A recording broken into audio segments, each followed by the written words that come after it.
Buongiorno da Renzo Micheletto, ben ritrovati con una nuova puntata di Radio Veneto Agricoltura che quest'oggi dedicheremo a un argomento del tutto particolare, nel senso che giovedì scorso abbiamo parlato dei disastri che il brutto tempo del 29 ottobre e poi dei giorni seguenti che il brutto tempo ha provocato sulle nostre montagne.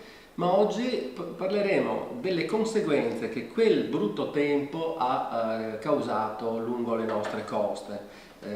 I venti e le mareggiate, poi non solo, ma anche il deflusso dei fiumi che sfociano sull'Adriatico hanno provocato gravissimi danni al settore della pesca, in particolare all'allevamento di mitili e vongole.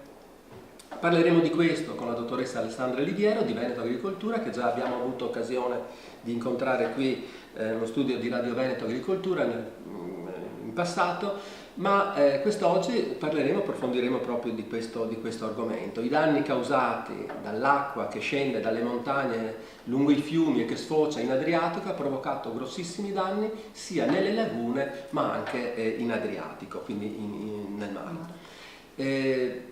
Vediamo di distinguere queste due cose, Alessandra, e partiamo magari con le lagune, quali sono stati i danni, perché ci sono stati questi danni innanzitutto.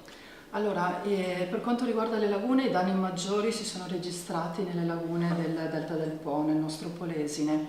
I danni ci sono stati prevalentemente, inizialmente, nella fase iniziale, per i forti venti di scirocco e le mareggiate, che hanno comportato a Scardovari, per esempio, la perdita di 6 casoni dediti alla pesca, strutture belle, innovative, che sono state completamente spazzate via da questi forti venti. Quindi il vento innanzitutto è stata la causa e la mareggiata proprio della distruzione di questi casoni, appunto, sono strutture assolutamente necessarie per l'effettuazione delle operazioni di raccolta del prodotto. Quindi adoperati dai pescatori. Per la venericoltura e così via.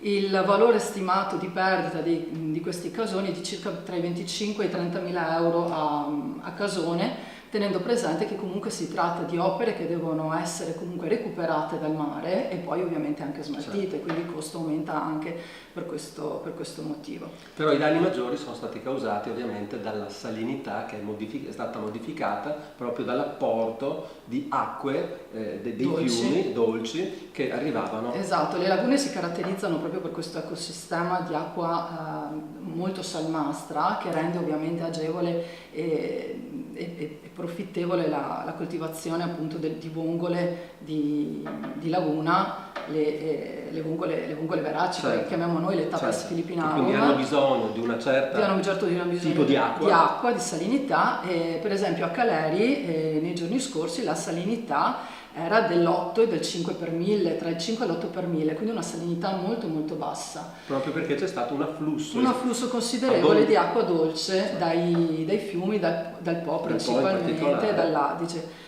Questo comporta? Le vongole ovviamente riescono a resistere per qualche giorno, per un certo periodo si chiudono, evitano di mangiare ovviamente, non crescono, però possono sopportare periodi di scarsa salinità. Se questa situazione perdura però il problema potrebbe essere molto grave con l'anossia del prodotto e di conseguenza la perdita della produzione. In questo periodo quanto possono rimanere in sofferenza per quanto tempo? È variabile, dipende molto dalle caratteristiche e anche dall'effettiva dolcezza o salinità dell'acqua. Il punto è che continuano ad esserci queste ondate di piena del fiume, per cui non si sa ancora appunto quanto gli argini riusciranno a tollerare questo afflusso di acque, queste massicce ondate di acqua dolce che arrivano dalla pianura e dalle piene, e di conseguenza i danni si valuteranno bene nei prossimi giorni a seconda appunto di quanto durerà questa carenza di salinità nelle lagune. Certo, si può già quantificare quanto prodotto è andato perduto, bisogna attendere qualche giorno, come dicevi, ma si può già dire che ci sono stati dei danni proprio materiali già anche al prodotto vongole? Sicuramente ci sono dei danni che sono dovuti a questa carenza di accrescimento che in questo periodo già stanno avendo. Quindi anche in prospettiva, se dovessero sopravvivere, comunque sopravviverebbe meno prodotto e comunque i tempi di maturazione del prodotto sarebbero molto ritardati e molto più lenti. Certo. E ascolta Alessandra, quindi questo te parlavi della zona sud, il Polesine, perché esatto. Lì arriva il Po, lì arriva l'Adige. E c'è questo delicato ecosistema appunto di lagune. Certo. Invece nelle lagune nord si pone lo stesso questo problema, visto che lì arriva il Piave. Esatto, per il nord non è più un problema di lagune, ma un problema proprio di mare invece, perché ovviamente i detriti, i fanghi che arrivano dal fiume Piave principalmente, che abbiamo visto essere stato appunto il primo fiume che ha risentito di tutto questo maltempo, l'arrivo in mare di questo fiume provoca detriti e sospensioni che poi si sedimentano sul fondo e rischiano di provocano e stanno già provocando, a detta degli operatori, l'anossia del prodotto vongola di mare, in questo caso Camelea gallina. Io tra l'altro ho visto delle fotografie di Copernicus scattate dal satellite Copernicus che proprio mostravano le aree del mare dove sfociano i fiumi. Questo intorbidimento. Certo. E esatto. Quindi è questo di cui tu stai parlando. Esatto. Che il deposito soffoca le vongole. Esatto, che poi muoiono di anossia, soffocate certo. Praticamente. Il problema è che l'anossia riguarda soprattutto aree dedite all'allevamento, sono aree nursery principalmente dedite all'allevamento pesca di vongola biologica. Si tratta di piccole vongole che erano anche appena state seminate, quindi anche più delicate. Esatto, e gli operatori stimano sì già in questo caso una perdita di produzione dell'80%.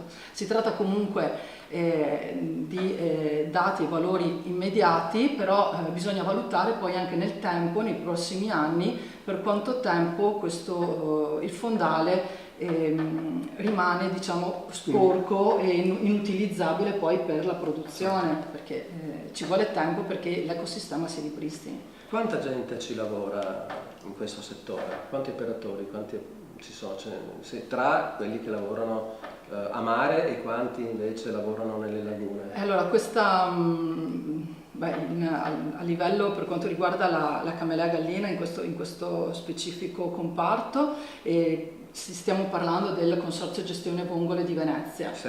Abbiamo una sessantina di imbarcazioni che lavorano nel cogevo di Venezia, tra le 60 e 80 imbarcazioni, tutte occupano circa un paio di persone a bordo, quindi questo più o meno è il dato. Senti, e per quanto invece riguardano le coltivazioni di mitili? Per quanto riguarda le coltivazioni di mitili, gli effetti sono soprattutto legati anche qui al flusso di acqua salata. I mitili, ricordiamo, occupano la fascia costiera fino alle 3 miglia, quindi molto vicini alla costa, e quindi in questo caso sarà da valutare, però è tutto da valutare nei prossimi giorni, se l'acqua dolce che affluisce al mare causerà effetti ai piccoli mitili che sono stati piantati nel periodo estivo. Ricordiamo che è un settore che ha già sofferto nel periodo estivo del forte riscaldamento dell'acqua e di conseguenza anche questa ondata di acqua dolce nel mare potrebbe certo. Ulteriormente mettere in difficoltà la produzione. Quindi Alessandra, abbiamo visto quanto questa ondata di brutto tempo che ha causato quelle devastazioni che ormai sappiamo in montagna, ma che pochi invece sanno che le cause stanno scendendo verso il mare, no? Quindi nelle lagune e a mare, e poi c'è il problema delle spiagge anche, no? Le mareggiate che hanno devastato le spiagge, quindi non solo perdita di battigia, per capirsi, ma anche poi com'è che verranno. Il problema è questo. È il ripascimento il problema. Esatto, il problema poi per la pesca indirettamente sarà il ripascimento, perché ovviamente questi metri di spiaggia che sono stati erosi dal forte scirocco, tanto a nord della regione quanto a sud, verranno poi rimessi e ricostituiti prelevando sabbia dalle aree dove i pescatori vanno a pescare, soprattutto i pescatori appunto delle draghe idrauliche, quindi delle vongole di mare. e di conseguenza anche qui si dovrà decidere assieme con i pescatori come operare poi per effettuare questi ripascimenti, perché anche questo potrebbe complicare l'attività di pesca nell'areale, nella zona. Quindi abbiamo capito che il 29 di ottobre 2018 rimarrà una data veramente nella memoria dei veneti per le devastazioni che il maltempo ha provocato non solo le infrastrutture, le strade, nei paesi di montagna, non solo nelle foreste con la caduta e l'abbattimento di milioni di alberi, ma poi anche abbiamo visto come le acque che scendono lungo i fiumi verso il mare stanno provocando grossi problemi anche al settore ittico, sia appunto all'allevamento delle vongole che poi anche della pesca. Alessandra, grazie per essere stata con noi oggi e magari ci rivediamo per fare il punto prossimamente. Grazie. Un buon giorno a tutti.